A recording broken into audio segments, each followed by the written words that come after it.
경기도 부천 호텔 화재 참사 이후 오래된 숙박시설에 대한 스프링클러 설치 법안이 발의되는 등 의무화 움직임이 본격화하고 있습니다.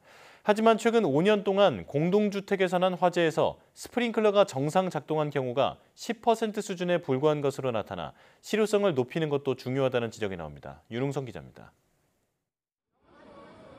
19명의 사상자가 발생한 경기 부천 호텔 화재. 건물에 스프링클러가 설치되지 않았던 게 피해를 키운 원인 중에 하나로 꼽히고 있습니다. 객실에는 스프링클러 설비는 설치가 돼 있지 않고 그때는 스프링클러 대상이 아니었습니다. 2018년부터 6층 이상 건물에는 스프링클러 설치가 의무화됐지만 이번에 불이 난 호텔처럼 그 전에 영업을 시작한 곳들은 대상에서 빠졌습니다.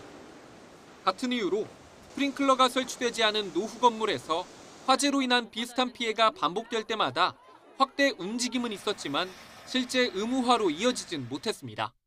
인명피해가 발생하는 화재 사건들의 경우에 마찬가지 논의가 있었습니다. 다만 시간이 지날 때마다 이제 그런 논의가 들어가다 보니 현재까지도 관련해서 법적인 제도나 시스템이 마련되지 않은 그런 아쉬움이 큰. 이번에도 여권을 중심으로 스프링클러 소급 적용 확대 이야기가 나오고 있습니다. 국민의힘 고동진 의원이 노후 숙박시설에도 2027년까지 스프링클러를 설치하도록 하고 국가가 일부 또는 전부 비용을 지원하는 내용을 담은 소방시설법 개정안을 발의했습니다.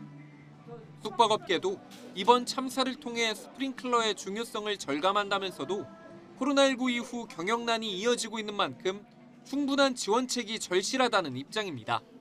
스프링클러를 의무화한다는 그런 거를 해놔도 괜찮을 것 같은데 정부 지원이 좀 필요하지. 이게 지금 그냥 자력으로 할 수 있는 거는 지금 많이 피폐해져가지고.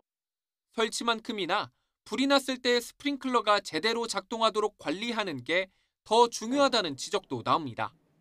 더불어민주당 양부남 의원실이 소방청에서 받은 자료를 보면 2019년부터 지난해까지 공동주택에서 발생한 화재에서 스프링클러가 정상 작동한 경우는 15%에 불과한 것으로 나타났습니다.